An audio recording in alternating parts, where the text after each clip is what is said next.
Hej, jeg hedder Christina, og jeg har skrevet den her bog, der hedder Kristen i kvartvejskrisen.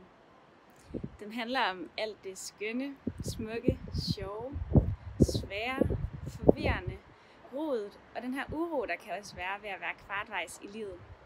Den handler om, når liv og livssituationer ser forskellige ud blandt ens jævnaldrende, og den handler om, hvordan man også rummer den forskellighed og skaber plads i sit kristne fællesskab. Og så handler den om, når ens forestillinger omkring livet, troen, Gud, fællesskabet og ens fremtid, når de her forestillinger de bliver rystet.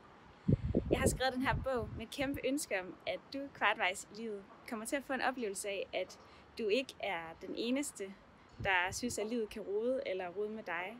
Og så håber jeg, at du, når du læser den her bog, får en oplevelse af, at du ikke er alene. Fordi det tror jeg faktisk på, at du ikke er.